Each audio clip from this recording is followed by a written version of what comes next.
Verso Oncologia, né? Esse canal tem 3 anos já de idade. Eu sou o Dr. Kleuber e você está comigo aqui no canal e em várias lives que a gente fez. Só que hoje é um novo objetivo, é um novo projeto. O nosso projeto de podcast. Nesses podcasts eu vou trazer convidados ilustres que vão dividir com vocês ciência, religião, fé e tudo que há de melhor. Então, por isso, já convido você a se inscrever aqui no canal. Hoje, a nossa história é sobre o Lucas. O Lucas foi um menininho, né, que era muito especial. E ele lutou bravamente contra a leucemia. O pai dele e a mãe dele hoje estão aqui, né? E a gente veio celebrar tudo isso em memória dele, que faleceu em janeiro de 2025, especificamente dia 11 de janeiro de 2025. Aqui no canal eu sempre falei de câncer, de alimentação, de plantas e de fé e milagres. E hoje a gente vai juntar duas coisas, a doença e a fé. Do que é possível colher frutos disso. Então, eu fico muito feliz aqui com a Marcela, que está comigo, e com o Alexandre, né, que é o esposo dela e pai também do Lucas, né? Então, eu fico muito feliz também com a audiência de vocês. Tudo bem, Marcela? Tudo jóia, doutor Kleuber, boa noite, obrigada pelo convite. Para mim é uma honra. Oi, Alexandre. Olá, boa noite, doutor. Obrigado. Eles estão me chamando de doutor, mas eles são meus amigos, né? Nós somos ministros da Eucaristia, nós somos católicos, somos cristãos e eles são os meus amigos aí de fé, né? Marcela, conta pra nós como é que tudo isso começou, como é que foi a história, né? Como é que foi, você percebeu que tinha algo diferente com o Lucas? Como é que isso aconteceu? Conta pro pessoal. Então, Kleuber, o Lucas, ele sempre foi uma criança normal, nunca apresentou grandes problemas de saúde. Uma alergia, coisa muito simples. Uhum. E exatamente uma semana antes do Dia das Mães de 2024, a gente voltou da missa num domingo e ele começou a queixar de dor de ouvido. E eu sempre gosto de levar ele no pediatra dele, não gosto de levar no plantão, mas nesse dia, como era dor de ouvido, ele estava chorando de dor, eu resolvi levar. E a médica falou que ele estava com uma infecção significativa no ouvido e que precisava tomar um antibiótico. Uhum. E eu falei pra ela, mas ele veio de uma infecção há 15 dias. Ela falou, ixi, então vamos ter que dar um antibiótico mais forte, porque senão, né, se não resolver, é só injetável. Eu fiquei um pouco, assim, receosa, né? Levei ele no pediatra dele, na segunda-feira, e o pediatra dele falou que realmente ele estava com uma infecção de ouvido e tal, manteve o antibiótico, e como sempre ele me falou, até 72 horas de febre, ele pode ter, passado disso, retorna. E os meus meninos, eles sempre tomam antibiótico, primeiro dia eles já ficam bem, né? Não apresentam nem mais febre. Você achou que era uma gripinha, uma coisa uma dor de ouvido, ele tinha muita laringite, o Lucas, né? Uhum. Ele era muito alérgico, assim, tinha muita alergia respiratória. E aí a febre, sempre todo dia ele tava com uma febrezinha no final da tarde. 37,5, 37,6. E aquilo, meu coração, mãe, né? Já comecei a ficar meio... Quando foi na quarta-feira, era o último dia que ele podia ter febre. Na quinta ele foi pra escola, ele tava assim, sem febre, foi pra escola. Aí, eu ainda tava no meu trabalho, o Alexandre me mandou uma foto, o Lucas tá com febre. Mas nem era febre ainda, 37,5. Na hora eu já liguei pro Dr. Marcelo, que é o pediatra dele. Falei, doutor... Dr. Marcelo é um excelente médico lá da Santa Casa, é meu amigo, merece o meu respeito e considerações, é um profissional excelente. Então, eu dou palmas para ele. Ele é um anjo para mim. Aí ele falou assim para mim, Marcelo, eu vou pedir um exame de sangue e você colhe agora. E eu sempre fiz igualzinho. Fui, colhi o exame, era 15h21, a hora que eu colhi o exame. Uhum. Achando que era normal, mas preocupada, porque assim, falei, vai ter que tomar injeção, né? Ele falou vai que ia ser judiar, injetado. fica com medo da dor. Sim. Mas meu coração apertado. Mas eu não sabia por quê, né? Eu achava que era por causa eu estava preocupado de ser injeção, ser injetável o medicamento. E aí, 15h21 eu colhi esse exame. Quando foi 5 horas, a secretária do Dr. Marcelo me ligou. Mas o Dr. Marcelo quer reavaliar o Lucas. Eu falei, tranquilo, né? Ela falou, não preocupa com o exame, o resultado, porque ele puxa aqui no computador, beleza? 6 horas você pode trazer ele aqui? 6 horas eu estava lá. Aí ele olhou, a gente chegou, ele olhou o Lucas, normal. E olhou o ouvido e falou, o ouvido melhorou bastante, tal. Brincou assim um pouquinho com ele, como era de costume. Falou, Lucas, vai ali brincar com a tia Verê, que é a secretária dele, né? Que ele gostava de ficar colorindo lá na frente. Eu já achei estranho, né? Eu falei assim, nunca tirou o paciente. Já ligou a antena. Na hora, né? Aí ele sentou e falou assim, Marcelo, nós vamos ter que internar o Lucas. Eu falei, por quê? Por causa da dor de ouvido? Eu falei, não faz sentido. Uhum. Ele falou assim, não, os exames dele chegaram e eu não gostei. O hemograma ruim. O hemograma, né? Um simples hemograma Simples já hemograma. mostrou o caminho. Uhum. Ele já tinha blasto, né, doutor? Uhum. Já tinha blasto. Aí ele falou assim, o exame dele, eu falei, o que ele tem? Ele falou, não, nós vamos saber amanhã. Eu falei, não, o senhor vai me falar agora o que ele tem. E eu comecei a ficar nervosa, porque eu sou muito ansiosa, né? E ele falou assim, calma, Marcelo, amanhã a gente vai saber, amanhã, calma. Eu falei, não, o senhor vai me falar agora. Eu já comecei a ficar muito agitada na sala, o senhor vai me falar agora, né? E ele já me conhece há quase 16 anos, porque ele cuida desde que o Guilherme nasceu. Uhum. O Guilherme é meu filho mais velho, né? Que ele tem 15 anos. Faz 16 agora em abril. Aí ele falou assim pra mim, e ele viu minha agitação, né? Minha ansiedade, ele falou assim, Marcelo, eu acho que ele tem leucemia. E o olho dele encheu d'água. A hora que ele falou isso, eu falei, mentira. Aí eu fiquei mais fora de mim. Falei, não, o senhor vê esse exame direito, o senhor vê esse exame. Não tem isso. E ele, não, calma, Marcelo, calma, nós vamos ver amanhã. Nisso ele já pegou o telefone e falou, olha, já agendei o lugar dele no Hospital do Câncer, né? Já arrumei a vaga dele. Ele começou a conversar no telefone. Ele falava, eu já falei com o doutor Aldir, eu falava, quem que é o doutor? São os oncologistas. Ó que falou oncologista. Você já arrepiou. Não, aí eu falei, você tá louco. Ele falou, Marcelo, você vai sair daqui agora e internar com ele na Santa Casa. E é na frente, assim. Então eu saí do jeito que eu tava. Eu saí da minha casa pra levar ele pra uma consulta, atravessei a rua, entrei na Santa Casa e ficamos internados. Já internamos e eu não dormi aquela noite, Cleuber. Aquela noite eu falo assim, que foi assim... Sentiu suas dores. Mas assim, foi terrível. Eu não dormi, né? Naquela esperança do exame estar errado, né? Ele sabia que não estava errado, mas, né? E eu escutava as enfermeiras falar, amanhã vocês vão para o Hospital do Câncer. E eu já liguei na hora, doutor, você quer levar nós para o Hospital do Câncer? Eu não vou. Ele falou assim, calma, Marcela, lá vai ser melhor para ele, lá tem criança, e eu não quero ir no Hospital do Câncer. No Hospital do Câncer, quem quer escutar? Um bloqueio, né? Para quem não sabe, a Santa Casa de Passos é o 13º melhor hospital do Brasil. Ela tem um selo de certificação, né? O que é Mento e ONA, e é um hospital que a gente tem muito orgulho dele. Então, a Santa Casa é um complexo que envolve o Hospital Regional do Câncer, Instituto do Coração, Instituto de Radiologia, de Medicina e Imagem. E o Hospital do Câncer fica no quarteirão oposto o da entrada do complexo da Santa Casa. Assim, e é tudo interligado, né? Por dentro da Santa Casa mesmo, em Passos, a gente Minas Gerais. A gente, por dentro da Santa Casa, se passa pelo Hospital do Câncer, tudo interligado lá por dentro, né? E no outro dia, a gente nem dormiu, no outro dia de manhã chegou o doutor Aldir, que é o oncopediatra, né? Com o doutor Marcelo. E aí o doutor Aldir falou assim, ó, o doutor Marcelo apresentou, tal, o doutor Aldir olhou o Lucas, assim, o Lucas ainda estava dormindo. Aí o doutor Marcelo falou assim, Aldir, ela quer saber se tem chance de não ser leucemia. Ele falou, não tem, que é leucemia eu já sei. O doutor Aldir é oncologista, oncopediatra, e ele trabalha junto com a doutora Cíntia Silveira. São os dois oncologistas que cuidam de criança lá no nosso hospital. Isso. Maravilhoso médico, assim, de uma competência ímpar. Os dois. E aí ele falou assim, não, é leucemia, a gente só precisa saber o tipo. E eu acredito que seja leucemia linfóide aguda, porque é a leucemia mais comum em criança. Uhum. E aí ele falou... Ele estava com 5 anos ou com 4 anos? Porque foi em maio. Ele completou 5 em outubro. Uhum. Isso foi no dia 9 de maio que nós descobrimos que ele estava, no dia que eu fui no doutor Marcelo, no dia 10, o doutor Aldir já conversou conosco, falou, vocês vão ser transferidos para o Hospital do Câncer. E aí na hora eu falei assim, o que eu fiz? Por que ele está com isso? O que eu fiz de errado? Porque na hora... A mãe traz a culpa pra si. Sim, eu falei, o que eu fiz? O que eu deixei de fazer? O que eu fiz? Ele falou, nada. Isso é genético. Nada. Não tem... E tinha história na sua família? Tinha na sua, Alexandre? Não. Ninguém na família com câncer? Com câncer já teve, assim, pessoas idosas. Né? Assim, mas criança? Jamais. Eu nunca nem conheci alguém falar assim, um amigo de fulano que tinha câncer infantil. Eu nunca tinha ouvido falar. Uhum. Nunca. Então, aí eu já, né? Mas, coração apertado, tudo, fomos para o Hospital do Câncer.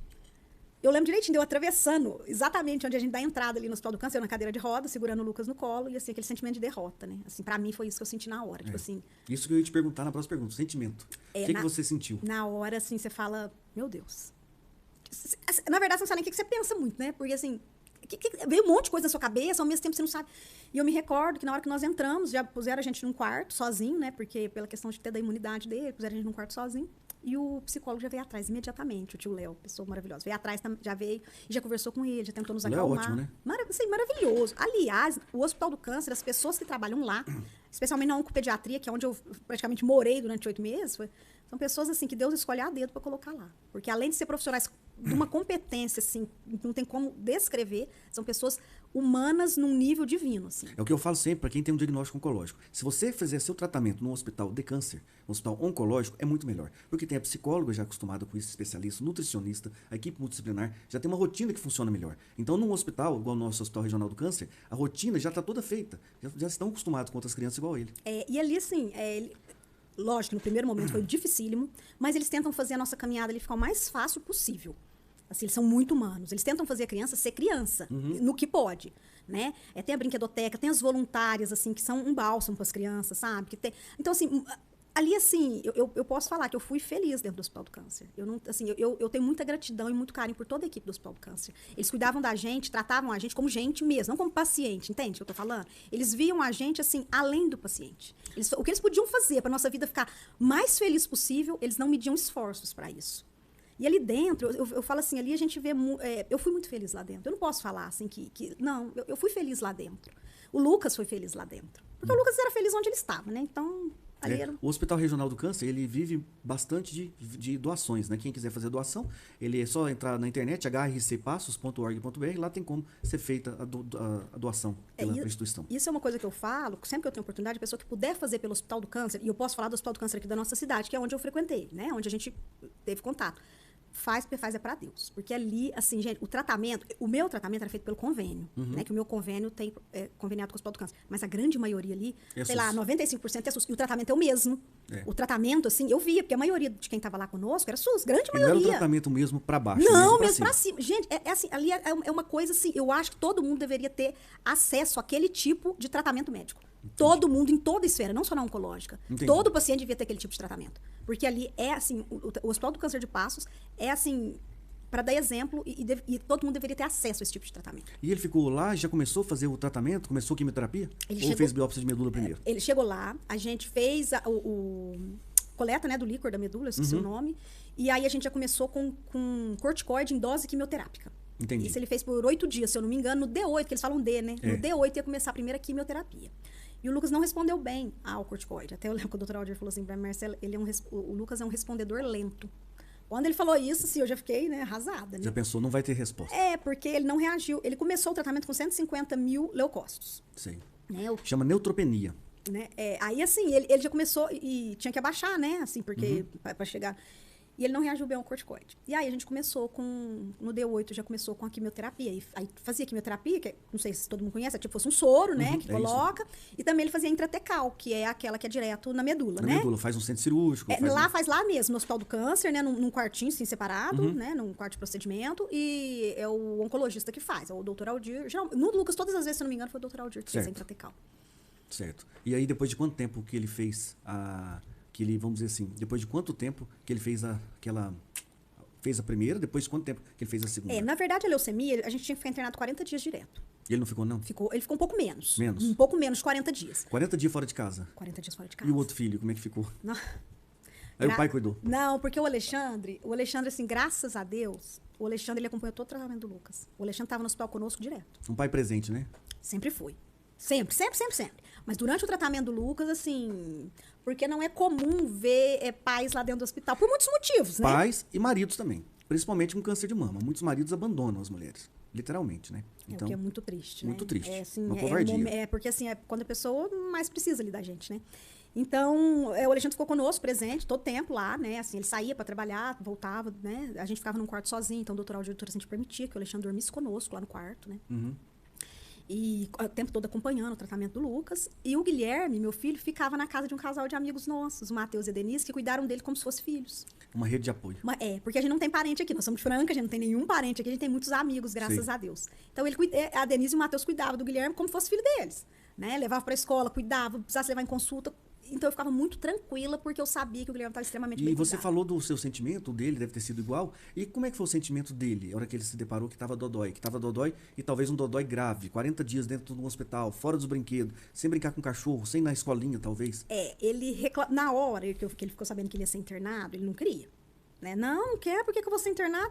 Falei, não, aí eu fui tentar explicar para ele de uma forma, mas o Lucas era muito esperto. Uma criança muito esperta. Falei, a gente tem que ficar internado, porque deu um probleminha de saúde, mas eu vou estar com você o tempo todo. Eu ficava, né, reforçando isso, que eu estaria do lado dele, que eu não ia sair do lado dele um minuto nenhum. Promessa que eu honrei até ele ser enterrado. Eu não saí do lado dele nem um minuto. Sim. E aí aí a gente, toda hora que ele falava 40, ele, né, 40 dias. Mas assim, a gente vivia um dia de cada vez, né? E ele, claro, chorava muito na hora de pegar os acessos, né? Porque é muito complicado, uma criança, né? Ele tinha o portocate? Depois colocou o portocate. O portocate é um catéter usado para quimioterapia, fica debaixo da pele. Então, a quimioterapia vai direto para a veia do coração. Aqui, isso evita de perder veia e também de não ter extravasamento, porque a quimioterapia pode queimar. Pode extravasar, né? E ele usou o portocate, ele começou o tratamento em maio e colocou o portocate em julho. Né? E o portocate, eu falo assim, que nós tinha que mandar rezar uma missa pra quem inventou o portocate, porque é o bênção que era o portocate. É muito bom, quem puder colocar, é muito assim, bom. Pra gente foi um facilitador muito... Nossa, a gente dormia, sabia que não ia perder a veia. Ele não tinha dor na hora que pegava, não? Ele chora assim, né, por ter agulha, né, ele sempre... Né, quem não tem medo de agulha, né? E assim, ele sempre, né, mas até na hora de tirar sangue, essa era a reclamação dele dentro do hospital, ele nunca reclamou da doença. Ele nunca teve, assim... reações à quimioterapia. Geralmente as crianças fazem quimioterapia. Eu sei de crianças, e isso é muito comum, às vezes a criança não quer comer dentro do hospital, não quer beber água dentro do hospital, a criança fica assim muito triste estar dentro do hospital. E o Lucas, claro, queria estar na escola, claro, queria estar com os amigos, claro, queria ir para a igreja. Mas ele não reclamava, assim, dessa situação, sabe? Ele conseguia ser feliz lá. Você falou que ele queria ir para a igreja. Ele já tinha uma vida espiritual, assim? Ele era uma, vamos dizer, uma criança de Deus mesmo? Sempre foi. Assim, desde que eu conheço por gente, vamos dizer. A gente sempre foi, assim, de dentro da igreja, né? A gente tem uma foto aqui, foto número 1, que a gente separou, que tem ele pequenininho já, né? Com a prática espiritual dele, vamos dizer assim. É, assim, a gente sempre... Ele bebezinho ali, na plena pandemia, a gente rezando terço com a Canção Nova. E ele participava? Sempre. Sempre? Sempre. Eu até comprava terço pra ele de uma borrachinha de silicone, que Sei. ele punha muito na boca, era fácil de higienizar. Entendi. Né? Então eu lavava, era mais fácil, porque bebezinho, ele sempre participando. E Sempre ele tá com Jesus misericordioso? Ali foi dia do aniversário dele, de 3 anos. Ele me pediu esse Jesus misericordioso de presente. Ele pediu? Pediu. Porque eu tinha o meu Jesus... Eu tenho, né? Lá em casa, a gente tem algumas imagens. E ele falava, eu quero um Jesus misericordioso. Eu falava, mas esse aqui é nosso. Não, eu quero um pra mim. Eu falei, filho, mas esse é nosso. Não, mas eu quero... E no aniversário eu dei o Jesus misericordioso. Dia do aniversário dele, eu dei. Esse a gente tava na casa do meu pai. E aí ele abraçou Jesus, assim. Ele tinha muito...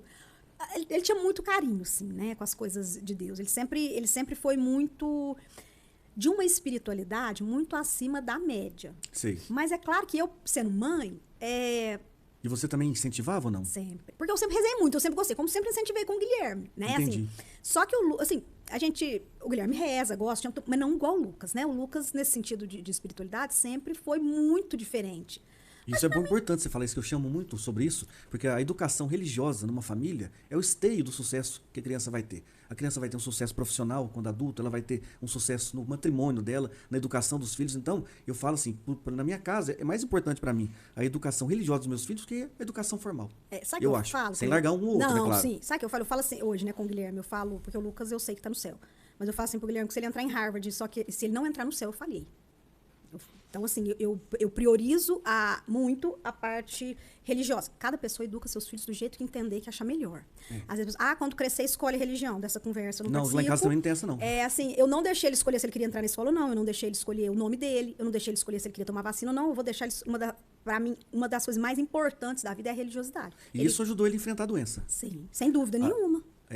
Sem dúvida nenhuma. E ajudou a nossa família a enfrentar. Porque você, como médico oncologista, você sabe o quanto que um diagnóstico de câncer abala toda a família. A família inteira fica abalada. Se é um pai de família, eu esteio de uma família. Como é que ele vai levar dinheiro para casa? Como é que ele vai trabalhar? Os filhos vão ver ele lá debilitado. Então, é um conjunto de fatores. Então, assim, se a fé, eu falo assim que fé você não improvisa, né? Fé, ou você tem, você não tira ela do bolso na hora da dificuldade. É um dom de Deus também. Né? É dom, é graça, é favor e merecido. Mas a gente tem que estar aberta a isso, né? Mas eu tenho fé. E a hora que aperta a situação, aí é a hora de você provar a sua fé. E você também foi de muita fé, Alexandre? Ou é igual eu? Eu era morno até conhecer minha esposa. Ela me colocou no caminho, graças a Deus. Foi mais ou menos nesse sentido. A gente vê a importância da mulher, né? O papel da mulher numa casa. Eu falo assim que a mulher é assim, auxiliadora, né? Vamos dizer, né? Assim, sem querer. Até o Lucas, ele brincava, né? Que a mãe dele era pra rezar e eu era pra fazer força, né? Era? Ele falava assim, não, mamãe. Eu falava, filho, você quer que seu pai fique aqui? Porque o Alexandre que segurava ele chamava o pai dele na hora de pegar os acessos, né? Eu falava assim, não, deixa seu pai. Ele falava, não, meu pai é de fazer força, você é de rezar, você reza, ele faz força. É isso, a mãe é amor e o pai quem empurra, né? Vai tomar banho.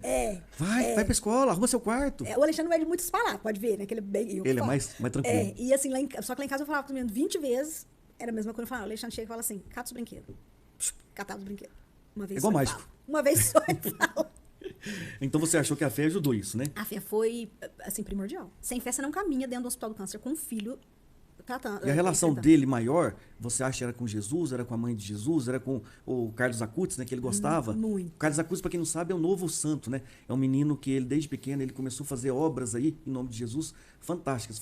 E o Papa Francisco canonizou ele, né? Tem 2 milagres que o santo não faz milagre. O santo vai lá e pede para Jesus, faz o milagre. É igual eu que tenho os residentes, né? Tem o R1, tem o R2, o R3, dependendo do ano, um tem mais poder que o outro. Então eles vão lá e falam com o chefe, faz isso aqui, tem jeito. Então o Carlos Acutis é o santo do século aí, né? É o santo de calça jeans, como diria. Né? Me conta um pouquinho aí, conta pra gente um pouquinho. Então, assim, a princípio, eu acho que assim, como penso eu, como a maioria, a gente sempre tem mais contato com a mãe. Né? Então, acho que assim, a relação primeira, sempre assim, a mãezinha do céu, né? Assim, eu acho que ela é mais nessa questão por ser da maternidade. Então, o Lucas sempre beijava a imagem de Nossa Senhora. Eu tenho algumas imagens porque eu gosto, né? E ele sempre estava próximo, né? Via Nossa Senhora, ele queria sempre tirar foto lá na igreja, e ele queria tirar foto. Então, ele sempre teve uma proximidade muito grande. Ele falava que ele tinha uma mãe na terra e uma mãe no céu. E as imagens é uma forma da gente materializar um pouco a fé, né?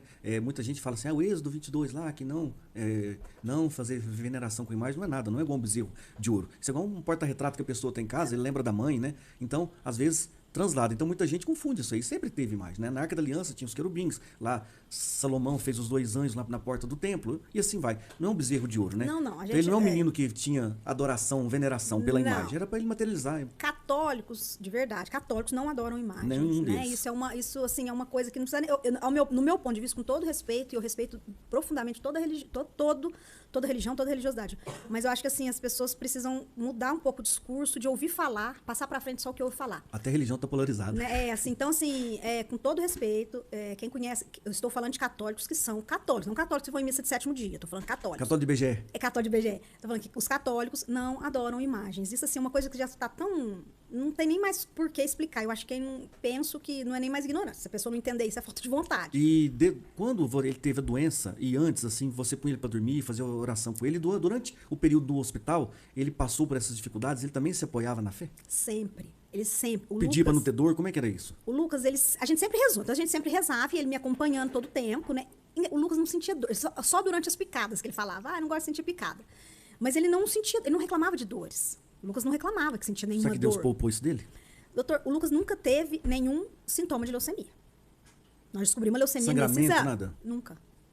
O residente que fica junto, né, com o médico lá. O residente. Que todo que a gente é um chega, médico que já está fazendo especialização. Isso, o pessoal fala que é estagiário, mas é um residente. a gente chega, colhe o sangue, aí até ficar pronto, aí esse residente chama a gente antes do oncologista, né, e que Lucas, né, qual o sintoma? Não teve sintoma de leucemia, ele teve essa febre, uma infecção de ouvido que existiu, né, então ele não teve, a dor nas pernas, não, ele nunca reclamou de nada, nunca. Então, assim, o Lucas sempre foi uma criança muito alegre e muito espiritual, assim. Então, ele sempre rezando, ele, né, rezava Papai do Céu, né, pedia para Jesus, sempre teve essa relação muito, muito forte com as coisas divinas, né, ele tinha o hábito de rezar o terço, ele ensinava as enfermeiras a rezar o terço. E é verdade que quando ele estava lá na caminha dele, lá, as enfermeiras chegavam para fazer remédio, ele falava assim, para aí, tô no meio da minha oração. É verdade. Ele falava assim, não, agora eu tô rezando. Agora eu tô rezando. E quando a gente foi, né, a gente teve na UTI uma das, né, primeira vez que a gente foi, que ele convulsionou, enfim, ele falava assim pra mim o tempo inteiro, mamãe, eu tô rezando, deixa eu rezar, eu tô rezando. E eu falava assim, mas você tá rezando com quem? É com o Frei Gilson ou com o Instituto Reza? Porque você deve estar rezando o rosário, porque esse tempo que demora a sua oração. Ele tinha até, tá ao vivo, a gente tá ao vivo aqui, o padre Darcy tá aqui, ele tinha uma relação boa com o padre Darcy. Um padre que era aqui da nossa paróquia aqui, ele foi embora para Alfenas, deixou todo mundo de coração partido. Mas a gente entende e deseja felicidade para ele, né? Sim, mas muita saudade. Padre Darcy, um grande abraço pro senhor. Padre Darcy, um pai espiritual, assim, pra gente. E o Lucas, apaixonado pelo Padre Darcy. Sempre. Porque quando o Padre Darcy chegou, o Lucas era muito bebezinho. O Padre Darcy chegou em 2020, então, né, naquela época de pandemia. E o Lucas falava que o Padre Darcy era o irmão de Jesus, né? Ele falou, se Jesus tivesse que ter um irmão, porque ele tinha um irmão. O Lucas tinha um irmão, então Jesus tinha que ter um irmão. Tinha que ser o Padre Darcy. Porque ele assim, ele adorava. Nossa, o Padre Darcy, assim, era um cara. E o Padre Darcy com ele, né? Assim, o Padre Darcy correspondia, né? Muito. O Padre Darcy sempre foi muito amoroso com as crianças e sempre cativou muitas crianças, né? O Padre Darcy foi um esteio para nós, não só durante o tratamento, mas pós-tratamento. Depois... E ele fazia esse terço todo dia? Todo dia. Todo dia? Todos os dias. Nós rezávamos o terço mariano, o terço da misericórdia, às 3 horas da tarde, rezava a coroa das lágrimas. A gente ficava o dia todo rezando, assim... rezando, e ele me acompanhava. Não importa, assim, a fé, se você é católico, se é evangélico, se é espírita, a gente tem um Deus em comum. Não tem nada que ajude você a suportar mais um tratamento oncológico do que a fé em Deus, entregar o sofrimento, saber que aquele sofrimento lá, você tem que passar, você está carregando a cruz, né? Mas tem que lutar, porque Deus também quer que a gente lute, né? Sim, cada Dá um força fazendo pra sua gente parte. lutar. Cada um faz sua parte, né? Uhum. A gente coloca o pé e Deus vai para o chão, É. né? Fazendo a parte. Você está falando dos nossos irmãos evangélicos, a quem eu tenho muito respeito, carinho, admiração, com outros irmãos de outras denominações que sempre rezaram por nós, a Denise e o Mateus, que cuidaram do Guilherme como filho dele, são nossos amigos da vida. Assim, uma irmã, ela é evangélica, eles são evangélicos da igreja presbiteriana. Comunga da E mesma assim, fé. da mesma fé. São pessoas, assim, de um respeito conosco, muito bonito. Então, assim, nós somos todos irmãos, né? Somos todos irmãos. Então, assim, eu acho que onde o respeito reina, tudo dá certo, né? E sempre alguém quer dar palpite na religião do outro. Isso aqui não é certo ou é errado. Cada um cuida da sua e vê onde é que Deus te leva, não é verdade? Eu acho que cada um, né, segue o caminho que sente no coração, porque o Espírito Santo é o único que convence, né? E ele chegou a ter, a gente vê no hospital, principalmente quando o paciente é entubado, vai para UTI, naquela época de Covid também, né? Pessoas que ficaram muito ruins. Eu já vi muita gente que eu achei, esse não escapa, essa vai morrer. E voltaram. E tiveram uma experiência, a gente vê em hospital experiência de quase morte, luz no túnel, né? A gente vê também pessoas que conseguem até visualizar, né? Às vezes anjo da guarda, um anjo, e até mesmo Jesus. Ele teve alguma visualização assim, ou ele sentia? Como é que é? Assim, ele nunca narrou que tinha visto ao Jesus. Ele sempre falava assim pra mim. Teve uma ocasião, ele falou que... Ele conversou com Santo Antônio. Mamãe, Santo Antônio me falou assim que Jesus vai tirar meu medo. O meu medo? O meu medo, Mamãe, então um dia, no comecinho do tratamento, ele ainda tinha cabelo. No comecinho do tratamento, ele fez um desenho. E ele fez com a mãozinha esquerda, porque a direita estava com acesso, a gente não podia nem encostar. Ele não era canhoto? Não, ele era destro. E ele fez o desenho com a mãozinha esquerda. E falou assim, mamãe, esse desenho eu vou entregar para Jesus. E ele desenhou ele e Jesus, né? Jesus com o cabelo comprido e ele com a boquinha triste, com a boquinha como fosse assim, um U assim para baixo, né? Triste, uma lágrima. Ele falou assim, eu tô chorando, mas nesse desenho eu tô chorando, mas não é de tristeza, é de emoção. É de emoção de ver Jesus. E ele escreveu Lucas e Jesus. Aí ele falou assim, eu vou entregar esse desenho para Jesus. Eu falei, claro que vai. Eu vou pôr dentro da Bíblia e Jesus vai ver. Ele falou, não, eu vou entregar esse desenho pessoalmente para Jesus. Eu peguei esse desenho, eu me enfiei dentro da Bíblia e lá ficou muito tempo. Você falou, não vou entregar esse negócio agora, não. Não vai entregar, não. Deixa esse negócio aqui mesmo. Mas ele sempre falava... dessa conversa. Ele sempre falava dessas questões da espiritualidade, né? Ele sempre narrava... igual quando ele falou do Carla Cutts para a enfermeira, né? Logo eu vou conhecer meu amigo, né? O Carla Cutts, né? E ela não sabia quem era, assim, que ele era beato ainda não tão conhecido. Vou conhecer meu amigo Carla Cutts, né? Mas por que ele falou que ia conhecer? Ele então, veio da cabeça dele? Ele tava lá com ela, né? Porque assim, isso quando a gente tava na UTI. Na UTI, você sabe que o banheiro é do lado de fora, né? Da você gente. dormia na UTI, ele também? Ele dormia na UTI. Assim, a gente ficava num quartinho lá, né? Então, assim, a princípio, eu ficava durante o dia, o Alexandre dormia com ele. Ele foi entubado, né? Ele convulsionou, né? Numa das algumas vezes, né? Ele convulsionou. Mas nessa vez, ele convulsionou no dia de São Miguel. Foi esse dia que eu falei que ele falou que estava rezando muito e eu não queria sair de perto do leito dele, porque a gente faz toda a refeição do lado de fora da UTI, tem que descer pro refeitório, eu não queria sair de lá. E ele falou, não, mamãe, pode ir, eu tô rezando, vai, eu tô rezando. Aí eu falei, então eu vou, como rapidinho e volto, né? Desci, comi muito rápido, assim, voltei. A hora que eu voltei, eles já não deixaram, não pode entrar. Eu falei assim, aconteceu alguma coisa, porque sempre que acontece intercorrência, a gente não pode entrar. O coração da gente já fica apertado, né? Mas você não sabe o que tá acontecendo. Aí veio uma enfermeira, o postinho de enfermagem na frente da porta da UTI. E falou assim pra moça lá da farmácia. Falou assim, preciso de um equipamento, não sei o que, não sei o que. Aí eles têm que marcar o nome do paciente pro Lucas. E tem o nome de todos os pacientes dentro da UTI, né? Não tinha não. Aí uma amiga, inclusive a menininha dela, fazia também tratamento, falou assim, não pode entrar? Eu falei assim, não, aconteceu alguma coisa e é com o Lucas. Ela falou, não, deve ser outro Lucas. Eu falei, não tem outro Lucas. Nisso eu já fiquei desesperada, né? Ligando, doutor Marcelo, ligando pro doutor, ligando. Eu só vi a hora que eles saíram com o Lucas entubado. Eu nunca tinha visto ninguém entubado na minha vida. Eu falei, perdi meu menino. Porque eu nunca tinha visto aquilo. É a cena que nenhuma mãe devia ver. Isso é uma coisa importante você falar, porque a gente trabalha no meio médico, a gente é normal, tá no tubo. Às vezes você vê uma sala de emergência, 5, 8 lá entubado, as pessoas passam no meio da maca e assim, virou uma coisa normal. Mas pra uma pessoa que não é do meio médico, mãe ainda, é assustador, né? Não, é terrível. Assim, assim... Eu nunca tinha visto ninguém entubado.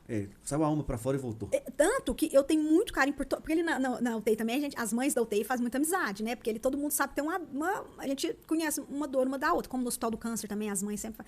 E teve uma mãe de uma paciente, a Júlia, uma pessoa, uma gracinha, que ela deixou de ver a filha dela pra me acompanhar. Porque a hora que eles passaram, a doutora Layara, que foi quem entubou ele, falou assim, mãe, eu não posso falar com você agora. Eu tenho que salvar seu filho. Você quer ir, vai no outro elevador e desce, porque naquela pressa, aquele tanto de gente correndo. E eu descendo, essa mãe dessa criança, a Júlia, falou assim pra mim, eu vou descer com o seu. Eu falei, não vai ver sua filha. Ela falou, não vou te deixar, eu vou descer com você. Onde você for, você vai perder dentro da Santa Casa, porque ia fazer aquele exame. Você tava lá só você, o Alexandre? Só eu, porque ele ficava à noite. E eu de dia até então, assim, né? Eu ficava de dia e ele à noite. Aí eu liguei pra ele. Eu liguei pra ele, ele veio. Aí foi fazer a tomografia, eu acho, que é pra ver se não tinha tido sangramento, isso. Aí foi aquela correria, e essa mãe me largou só que chegou uma enfermeira pra ficar comigo. E eu só falava, nossa senhora, não deixa ninguém tirar meu filho de mim, porque na hora eu falei, tá morto. Eu nunca tinha visto aquilo. Convulsionou. O que é convulsionou? Pra quem não é do meio, o que é convulsionou? Foi convulsionou. Tipo, pensei, o que aconteceu com meu menino? Não tá... Mas foi assim, não tô sem exagero nenhum. Não fiquei 15 minutos longe da UTI. Ele esperou eu sair da UTI pra convulsionar. Vamos dizer assim, né? Deus te poupou.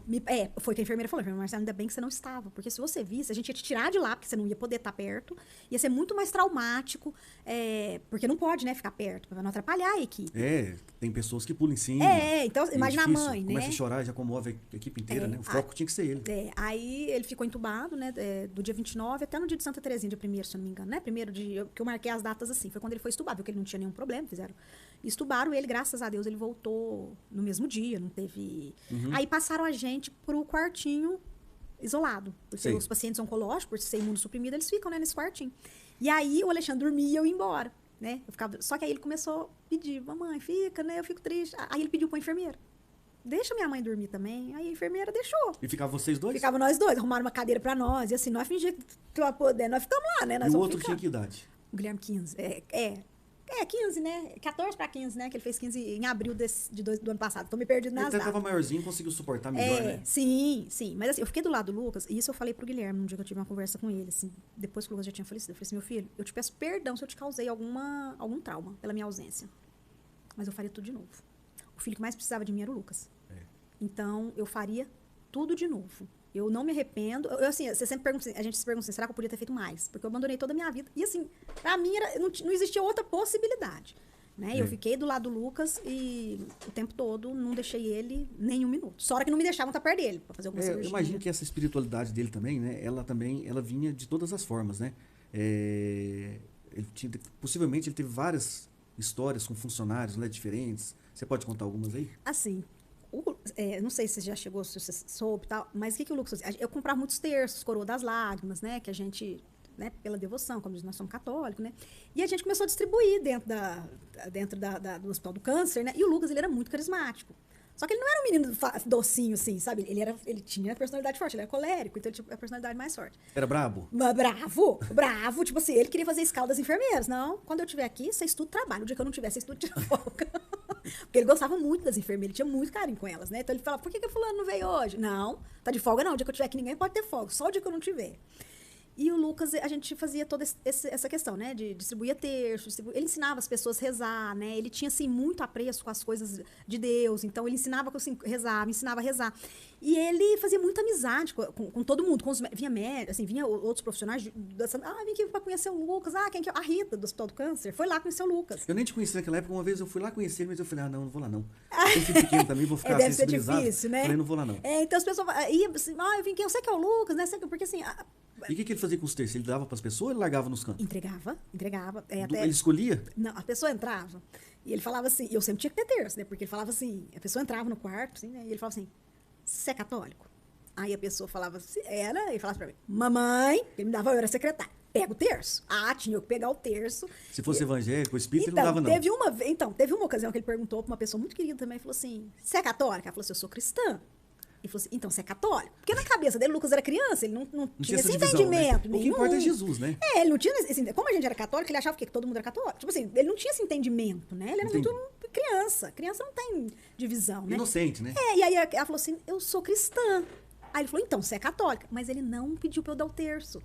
Pensa assim, você vê como é que pode, assim, respeitar sem saber. Ele estava ungido pelo Espírito Santo também, né? Respeitar sem saber, né? Assim, então, mas ele não deu, assim, não ofereceu o terço. Ele chegou a fazer transplante de medula? Não, porque o tratamento dele estava dando certo, né? Assim, você pode me corrigir se eu estiver errado, e eu não sou da área da saúde, então tudo que eu sei que você aprendeu. É porque eu fiquei sabendo. E claro que os médicos conversam com a gente de uma forma que eu ia entender. Eles falavam que só faria transplante de medula se houvesse falha na indução, né? Se o tratamento de quimioterapia não desse certo. E sempre que fez os exames da medula, os exames dele, graças a Deus, vinham zerados. Ele não tinha mais células cancerígenas, né, na medula. E ele tinha essa concepção de céu, de inferno? Tinha. Tinha? Como é que era? Isso sempre foi muito ensinado, né? A gente sempre ensinou em casa, e a própria igreja ensina, né? E ele falou, um dia antes dele falecer, ele estava, vamos dizer assim, vou falar, curado da leucemia, ele tinha um tratamento de 2 anos e meio ainda para fazer, né? Mas ele não tinha mais a célula no corpo, tinha que continuar o tratamento. Só que ele pegou uma infecção hospitalar, né? E um dia antes dele falecer, ele falou assim para mim, e nunca foi um assunto ele morrer. Isso nunca foi assim, uma possibilidade. Nunca tocamos nesse assunto. Acharam que o tratamento ia dar e nem certo. Nem pra ele. Isso nunca foi, tipo assim, alguém conversasse. Nós não conversamos nem entre nós isso. Quem vai imaginar que o filho vai morrer? Não, e tipo assim, então ele ia saber que aquilo que estava acontecendo, que aquilo poderia levar ele a morrer? Não, eu sempre falava pra ele, a gente ia morrer quando era velhinho. Velhinho igual meu avô? Eu falava, não, mas muito mais velhinho que seu avô, eu falava pra ele, né? E um dia antes dele falecer, ele falou assim pra mim, mamãe, por que você não quer que eu morra? Eu falei, Lucas, mas que conversa que é essa? Né? De onde você tirou isso? Ele falou assim, mas eu quero morrer. Aí ele falou? Eu quero morrer pra ir pro céu. Eu não quero morrer para ir pro inferno, mas morrer para ir pro céu eu quero. Deixa eu morrer para ir pro céu. Não é fácil, né? Mas ele não tava ruim, Cleuber, assim, pra falar assim. Se ele tivesse na UTI, meu coração já ia falar assim, nossa senhora, porque ele tá me avisando. Mas eu não liguei. Porque a gente ainda tava no quarto, Hospital do Câncer. Como eu não sou da área da saúde, eu não tinha noção da gravidade, assim, da bactéria que ele pegou. Sabia que a gente estava em isolamento. Sabia Ele infectou depois da quimioterapia. a gente ia ter alta. Tipo assim, no dia anterior da gente ter alta, ele já manifestou febre. Os pacientes hematológicos, né, com leucemia, com linfoma, eles têm uma porta aberta para ter infecção, né? Eu vou deixar aqui no chat aqui, para vocês aqui, antes de continuar com a Marcela e com o Alexandre, tem um livro sobre a história dele. Quem fizer pergunta mais legal, eu vou enviar o livro para você. Aí a gente depois entra no WhatsApp, que vai estar na descrição aqui, e a gente encaminha de presente o livro para você, caso você queira. Aqui tem toda a história dele, é totalmente ilustrado, é bem legal. E tem ele até de anjinho, né? Tem ele até com um padre que ajudava ele, e vai ser um presente. Então, se quem quiser fazer pergunta, porque nós já estamos do meio pro final, já manda aqui no chat, que aí a gente vai perguntar para Marcela e pro Alexandre. Alexandre, você também, se você quiser falar, eu também tenho esposa, a minha é mais dinâmica que a sua, geralmente ele também é mãe, né? Não é fácil, né? Você achou que ele estava em paz, Alexandre? Eu achava que ele estava em paz. Você não acha que ele estava atormentado durante o tratamento? Ele nunca teve atormentado, porque por mais que chegava talvez algumas notícias que não, de exames que não estavam muito bons, né? Alterado demais, né? Os exames. E ele sempre saía ali tranquilo, né? Dos atendimentos que tinha, né? Pontuais, assim. Ele estava entregue, e ele sempre muito alegre, né? Criança é diferente do adulto, né? O adulto que tem uma doença do câncer, ele acaba que ele abate muito o emocional dele, né? E isso vai refletir no corpo dele, né? No tratamento.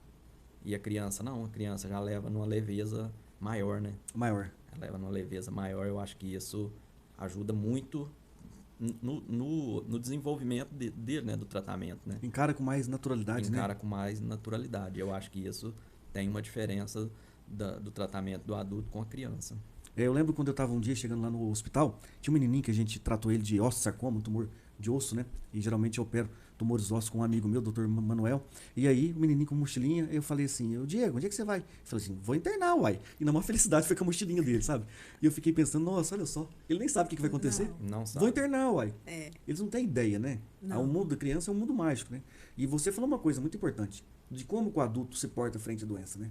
Muitas vezes a pessoa reclama, assim, demais, tem aquele acompanhante que às vezes não estava acompanhando e vai lá e tenta causar, em vez de ajudar, não ajuda, né? E a criança não, ela se entrega, né? Ela vê de uma forma diferente as coisas, com mais leveza, de uma forma melhor, né? E assim, com certeza é um anjinho, né? Que vocês tiveram.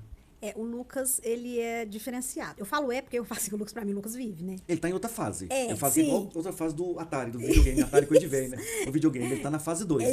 Isso. A gente tava na barriga, agora a gente tá nessa terra aqui, que é só dificuldade, jogos É vorazes. uma fase Aí depois a gente vai pra outra fase. E assim, mas o Lucas, onde ele pisou, ele plantou.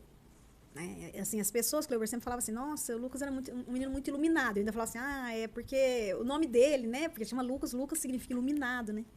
Eu falava, porque ele faz jus ao nome dele, né? Mas as pessoas falavam assim, sempre falavam, né? O Lucas é um menino muito iluminado. E um dia a doutora Cíntia falou pra mim assim, Marcelo, o Lucas, ele é diferente. Eu falei, não, ele é igual a todo mundo. Ela falou, não, ele é diferente. Você sabe que ele é diferente. E ele tinha uma capacidade de encantar as pessoas, né? E eu penso que Deus, eu falo assim, Cleuber, que Deus não desperdiça a oportunidade, né? Então, Deus usou desse instrumento, né, que era o Lucas, para plantar ele dentro do hospital.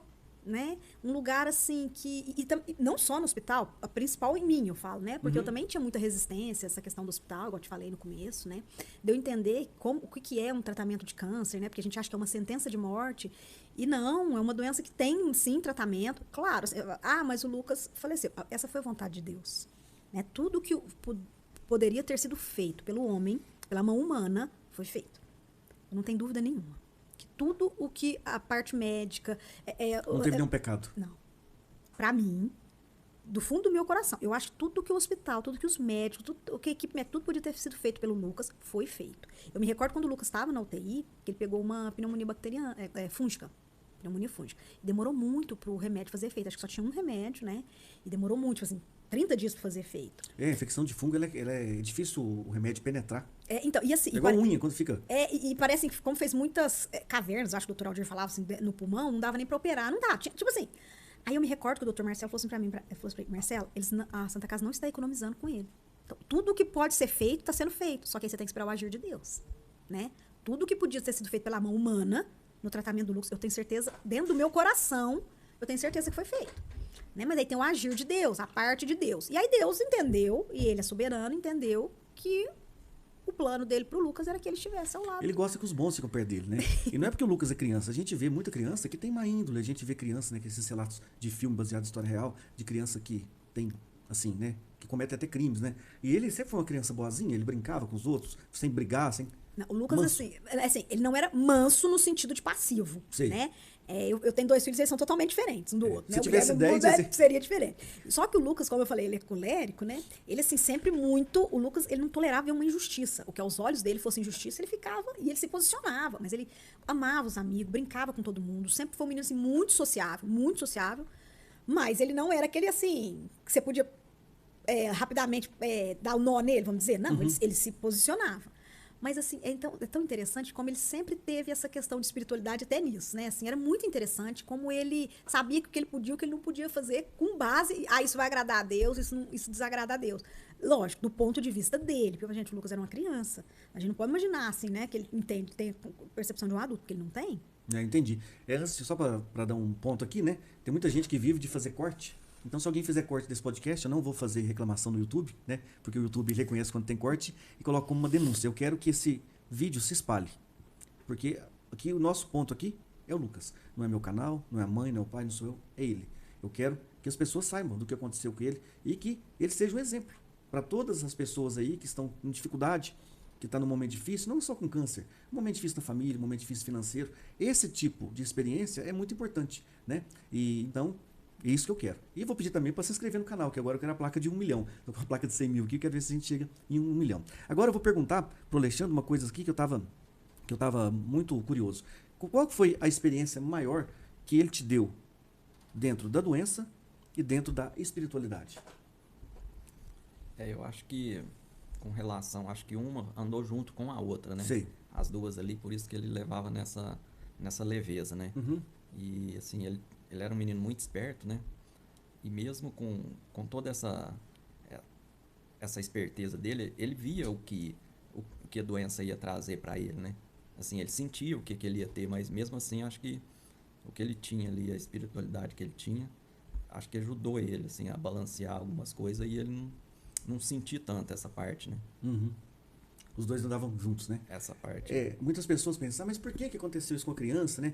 Muita gente que questiona Deus fala, mas por que acontece isso com criança, né? Tem uma passagem na Bíblia que fala dos apóstolos chegaram para Jesus, mestre, por que nascem crianças aleijadas, cegas, né? E resumindo, Jesus falou assim, é para que neles sejam vistas as obras de Deus. A obra de Deus, ela é presente em qualquer lugar, né?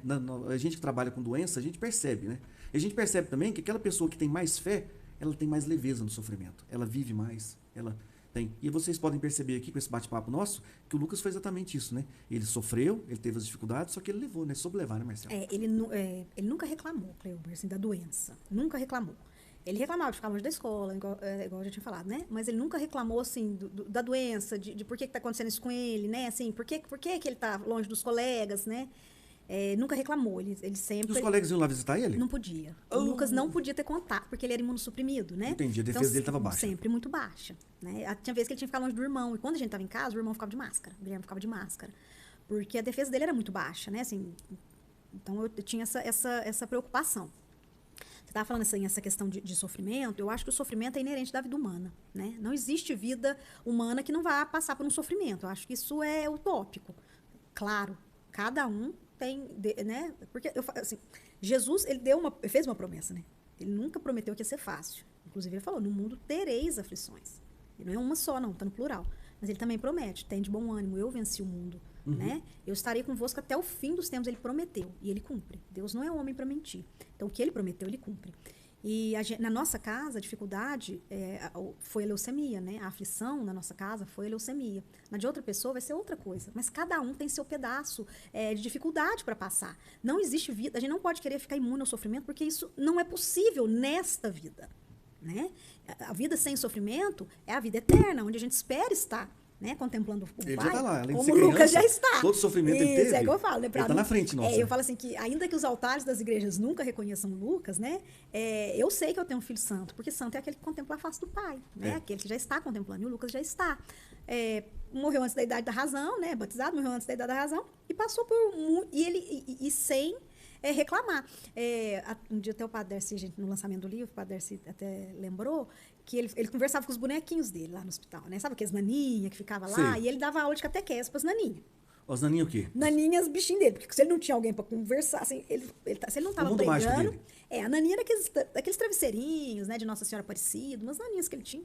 Se ele não tava catequizando alguém, aí ele falava assim pras naninhas dele, falava assim, o que Jesus passou não foi essas picadinhas aqui, não. Para ele, a picada era o nível dele de sofrimento, né? Pro Lucas, a picada era o nível... Era o pior pra ele levar a agulhada. Sempre foi. A quimioterapia é um tratamento terrível. Ele nunca reclamou do medicamento. Do mal-estar, Nunca. do cabelinho que caiu. Nunca. Ele pediu para raspar a cabeça. Não sei de onde que ele tirou isso. Quando o cabelo começou a cair. Tem mais foto dele pra gente colocar? Tem uma foto, acho que é a foto número 2, depois a número 3. Vamos colocar. Aí ele, na parte espiritual dele, ele queria ser ali já com o padre, cabelinho né? encapado, ele falou que queria ser padre? Ele falava que queria ser padre. Aí a minha tia fez uma roupa de padre para ele. Que gracinha. O dia que ele pôs essa roupinha, ele falou assim, Gui, vamos brincar de padre? Aí, porque ele queria brincar de ser padre. Aí pôs a roupa. A hora que ele se viu no espelho, ele falou assim, mamãe, eu tô igualzinho o Padre Darcy. Tá igual. E tem a outra foto, por gentileza? Agora, essa outra foto eu acho muito interessante.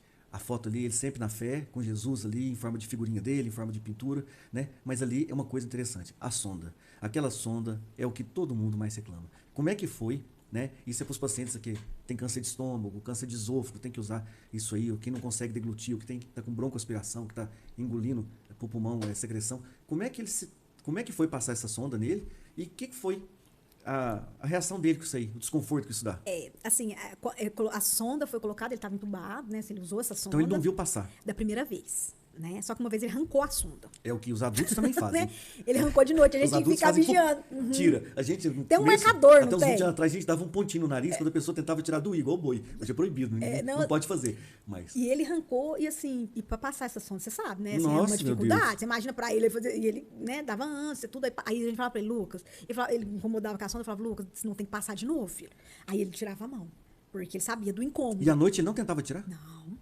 E durante o dia ele reclamava? Não reclamava. Reclamava, assim, de estar com a sonda, porque às vezes... E ele estava com a sonda porque ele não conseguia comer? Ele ficou muito tempo sem comer nada. Ele não conseguia, porque assim, Cleo, por que ele foi Desnutriu. pra UTI? Ele foi pra UTI da primeira vez, a única vez que ele foi na UTI, nós ficamos 45 dias lá. Porque ele fez aquele tratamento no blocão com MTX. Metotrexate. E ele... Vou te falar do jeito que os médicos me falaram, tá? Porque eu não tenho conhecimento técnico. Que onde tinha no Lucas, tinha mucosa, estava em carne viva. Ah, então o que a gente chama de mucosite. Dava pra ver na boca e no ânus, né? Onde dava pra ver. Mas a doutora Cindy, a doutora Roger falou que onde tem mucosa, esôfago, né? Onde tem mucosa, tava ferido. Então ele não conseguia comer. Né? Ele não conseguia, como é que se... Né? Então ele teve que passar a usar sonda. Né? Então ele... Engraçado que ele, estando nessa situação, ele não reclamava de dor. Então isso que eu tô chamando a atenção, né? Isso aí é uma prova espiritual. Porque a espiritualidade da pessoa não é só ela, eu tô vendo meu anjo, eu tô rezando, eu tô orando todo dia. Não. É você passar sem reclamar. Sem reclamar. Porque é difícil, né? As pessoas santas, assim, vamos dizer assim, a história delas são todas de sofrimento. E algumas até agradeciam de ter esse sofrimento, porque se aproximava de Jesus. O que, para qualquer pessoa, é muito difícil. Mas muito difícil. Muito eu não difícil. consigo... Assim, eu falo assim, que o órgão que mais dói na mãe é o filho, né? Tudo que acontece no filho, eu pedi já a Deus porque eu tivesse no lugar do Lucas. Eu disse, troca, deixa eu ficar no lugar dele. Se puder, eu já formei, já casei, tive meus filhos, vivi minha vida. Troca, deixa eu trocar de lugar com o Lucas. Nunca quis que meus filhos vivessem sem mãe, porque eu tive a experiência, né? Minha mãe morreu, eu era muito nova, eu sei como é difícil. Mas entre o Lucas ter que passar por isso e eu, todas as vezes eu. Se eu pudesse trocar de lugar com ele, todas as vezes eu queria ter trocado. Todas as vezes. Mas assim, eu falo assim... A gente não pode querer ensinar para Deus a lição, né? Deus é Deus, eu sou criatura, eu tenho que saber meu lugar.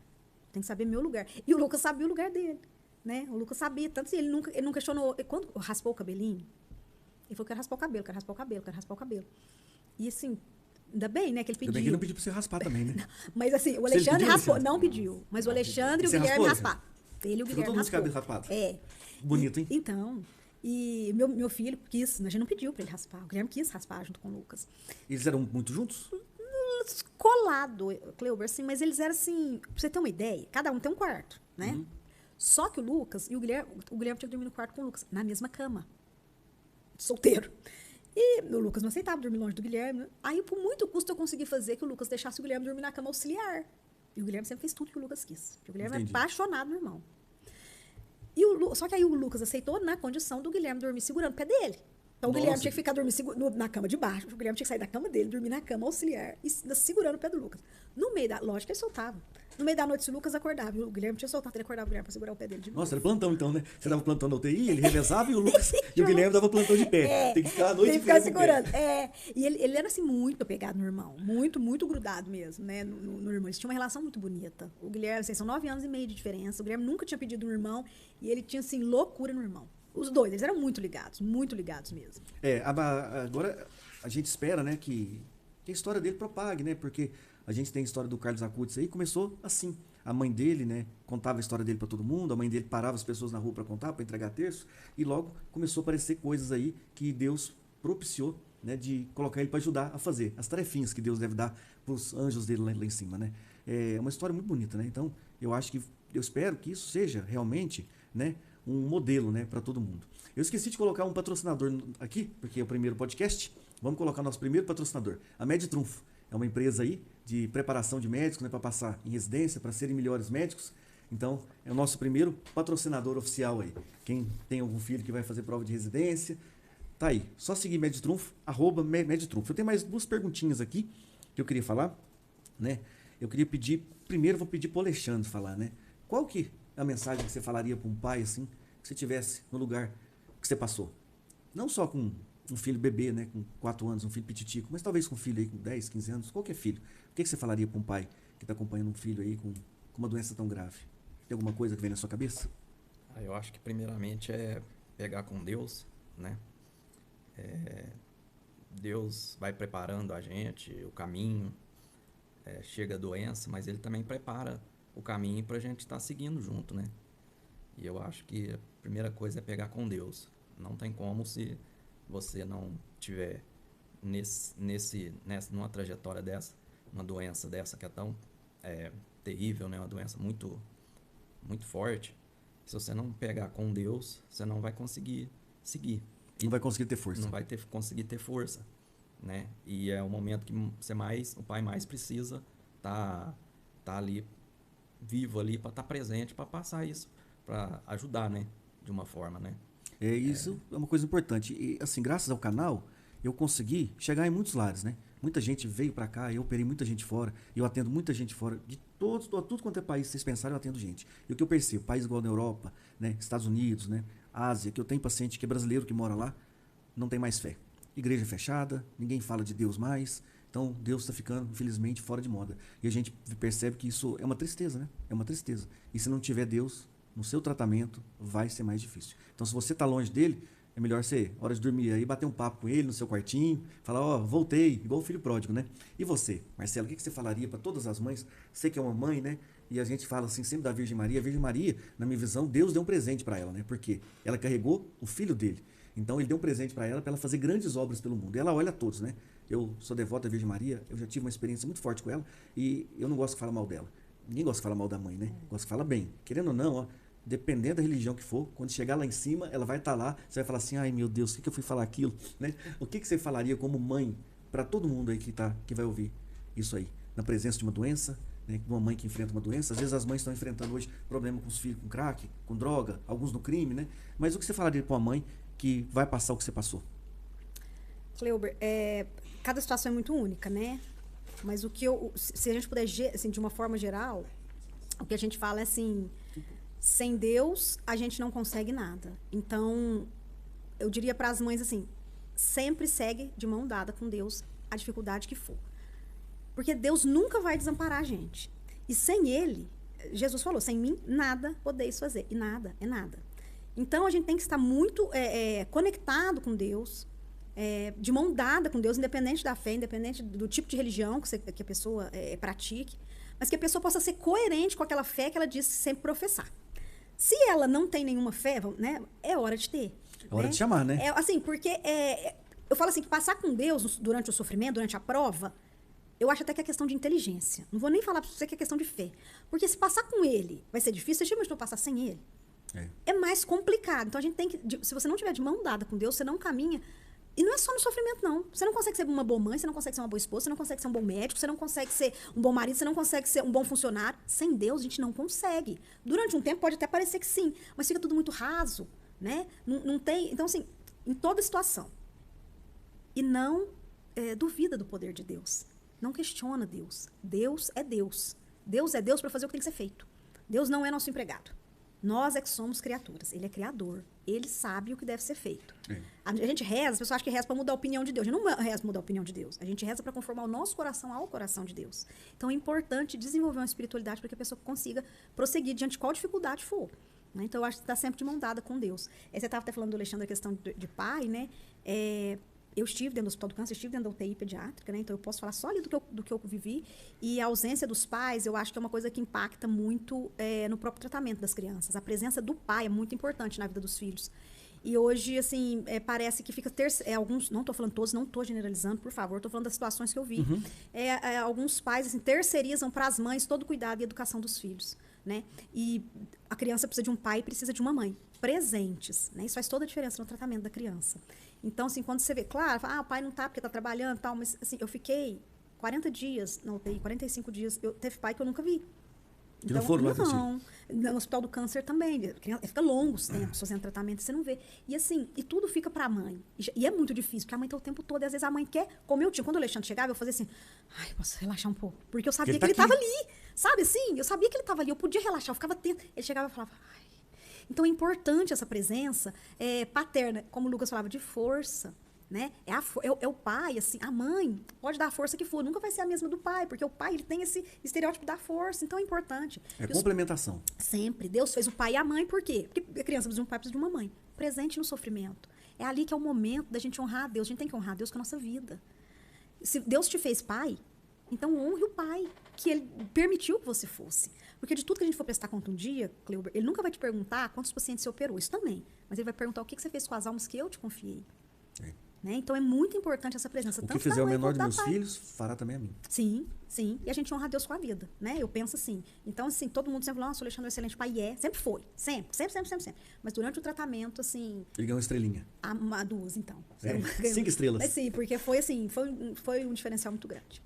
Você quer falar mais alguma coisa, Alexandre? Vamos encerrar? Pode encerrar. O Alexandre ficou um pouco mais emocionado. Né? É isso aí, eu agradeço demais vocês dois estarem aqui na nossa caminhada, né? Eu falo por mim e eu falo pelo que eu vivo, né? Eu tenho o privilégio, né, de atender gente que eu falo que ser médico é estar perto do céu e perto do inferno. Né? O médico que ele não faz o que tem que ser feito na hora que tem que ser feito, se ele deixa para depois, ele não sabe a pena que é. Então, sempre quando eu tenho um paciente que às vezes tem uma complicação, que é difícil, eu nunca penso primeiro se eu vou ser punido alguma coisa assim, se vou levar um processo. O que eu penso é com Deus. Porque o resto realmente eu não importo, porque eu tenho consciência limpa de tudo que eu faço. Assim, hoje eu tô assim. No passado, pode ser que não, eu estava numa ascensão, né? Então, eu acho que Deus fez para mim como médico, ele fez um presente. Esse presente que eu tenho a consciência da dimensão do que é a obra dele, o que a gente tem que fazer. O que você teve que fazer como mãe, o que você teve que fazer como pai, né? E o que eu tenho que fazer também como médico, como marido e como pai também. A vida é essa, só provação. Talvez se os médicos tivessem a noção, a real dimensão do que é a presença deles na vida do paciente, talvez eles fossem mais humanos e um pouco menos técnicos. Não pode. Porque, assim, quem está do lado de cá, eu posso falar da experiência de paciente, é muito importante a gente ter um médico muito técnico, que saiba o que está fazendo. Mas é mais importante a gente ter um médico humano, que toca o paciente com aquela humanidade, que entende que atrás do paciente tem um pai, tem uma mãe, tem uma família, tem pessoas. E isso nós encontramos no Hospital do Câncer o tempo todo. Esse carinho, esse cuidado, essa atenção, vendo assim para além da doença, sabe? Vendo para além do diagnóstico, ele tem uma família, né? O paciente é o amor da vida de alguém. Isso a gente encontrou dentro da UTI pediátrica também, todo esse acolhimento, assim, esse tratamento extremamente humanizado que foi dentro do Hospital do Câncer. E isso para mim não foi uma novidade, porque o pediatra que acompanha meus filhos é de uma humanidade. Ele ia ver o Lucas toda semana, ele estava lá no hospital. Ele deu a notícia para nós, ele não largou de nós até a gente entrar no carro para ir embora com uma amiga. O Dr. Marcelo. Dr. Marcelo Lemos, o tempo todo do nosso lado. Assim, e engraçado que o Dr. Aldir falava e ele traduzia para mim de uma forma que eu fosse entender, sabe? Às vezes acontecia alguma coisa, eu ligava, Dr. Marcelo, ele, não, Marcelo, tô indo aí, já vou resolver. Às vezes eu acordava de manhã na UTI, já estava o Dr. Marcelo lá para, sabe? Então essa humanidade que eu acho que talvez falte um pouco para a classe médica. Minha sobrinha faz medicina, eu falo para ela, Vitória, o médico, ele tem que andar de mão dada com a religião, com a ciência. A ciência e a religião. Porque o diagnóstico do médico que tem uma espiritualidade é diferente. O jeito de falar, né? E assim, você sabe que ali, mais do que um corpo, tem uma alma que é imortal. Então, mais do que o corpo, uma alma, né? Então, que merece, assim, aquele cuidado e aquele respeito. Do Hospital do Câncer, eu não posso falar, né? Quando eu entrei aqui no hospital, eu tinha 11 propostas de trabalho. Eu fui um residente muito dedicado. E aí eu tava namorando com a Natália, que tá aqui. E esse canal acontece por causa dela, porque eu não queria fazer. Ela ficou brava comigo, ficou uma semana sem conversar comigo uma vez. E eu acabei que eu comecei a gravar os vídeos aqui. A gente tem mais de, acho que são 600 vídeos, aí tem vídeo com 2 milhões, 3 milhões de visualização. Eu não queria fazer de jeito nenhum. Eu tinha 11 propostas. Eu falei, pra onde nós vamos? Aí ela falou assim, vai pra lá que você é o primeiro. E eu venho pra cá. E assim, sem... É uma coisa que eu nem falo. Eu tenho proposta sempre pra sair daqui. Sempre alguém me chama, vem trabalhar comigo aqui em tal lugar. Eu gosto de ir daqui. Eu acho que Deus me colocou aqui. E a felicidade que eu tenho é que aqui é um lugar muito espiritualizado. Você pode ver que a cidade, a região, né? A gente atende 171 municípios, né? E todo mundo é muito religioso. Você vai, aqui em Passos mesmo, você vai domingo na igreja evangélica lotada, centro espírita lotado, igreja católica lotado, é todo mundo muito espiritualizado. E você vê em outros estados, né? Outras cidades, não é tanto aqui. Então, eu acho que Deus até agora me colocou onde tinha que colocar. Se me chamar para algum lugar também, se eu sentir que é isso, eu largo vocês aqui, mas minha vontade é ficar aqui. Muito obrigado, de verdade. Eu adquiri o livro, eu deixei na descrição do vídeo, é como fazer para adquirir o livro. É muito fácil, só você olhar embaixo, clicar no Instagram, e aí o livro, quanto que é o preço do livrinho? Tá, pela Shopee, R$35, se eu não me engano. R$35, é uma historinha bonita, vocês vão gostar, tem fotos aqui, né? E para onde que vai o dinheiro? Para a obra dele? Não, o dinheiro vai todo pro Grupo Mãezinha das Lágrimas, que é quem fez o livro, né? A gente não tem nenhuma participação, só autorizei a escrita do livro, né? Eles têm um projeto muito bonito de evangelização com crianças, né? Então, essa parte de destinação dos recursos, de arrecadação, tudo com eles, eu não... Nossa Senhora das Lágrimas, né? É uma versão da Virgem Maria, vou explicar assim para quem não é católico. É uma versão da Virgem Maria que veio de Nossa Senhora das Dores. E é um terço. E esse aqui era do Lucas, esse terço? Esse era meu, mas eu que rezava junto com ele. Ele falou para você me dar? Falou. Falou. Então esse aqui é o Coro das Lágrimas, ela tem 7 contos, né? Então tem todo um ritual. O terço, além de tudo, é a principal órgão quanto o chifrudo. O chifrudo tá aí e ele é chato. E ele fica atrás te olhando para te tentar. Ele existe, ele é uma pessoa. Então, esse é o tercinho das lágrimas, tem a oração para ele, que a gente faz em nome de Jesus, não é verdade? Sempre. A oração do terço ela é sempre cristocêntrica, né? Cristocêntrica. Sempre Cristo está no centro. Jesus sempre é o centro. Sempre. Nossa Senhora só aponta para ele. A Nossa Senhora não quer saber se vai construir templo para a igreja. Não, Ela não. quer que você chegue ao filho. É o que toda mãe quer. Toda mãe Igual quer. você ouviu falar aqui, vocês ouviram falar aqui, uma mãe que daria a vida pelo filho. A Virgem Maria daria a vida pelo filho dela, só que o filho dela deu a vida por nós. Então, eu agradeço a todo mundo, muito obrigado. E logo, logo, a gente vai fazer outro podcast, sempre chamando pessoas que têm a acrescentar a você sobre câncer, né? Vou trazer médicos aqui, vou trazer profissionais que trabalham, pessoas que tiveram experiência com a doença, pessoas que tiveram experiência com Jesus. Eu quero trazer convidados altamente selecionados, porque você merece, tá bom? Fica com Deus e até mais. Obrigado. Até mais. Bem legal, gostei bastante.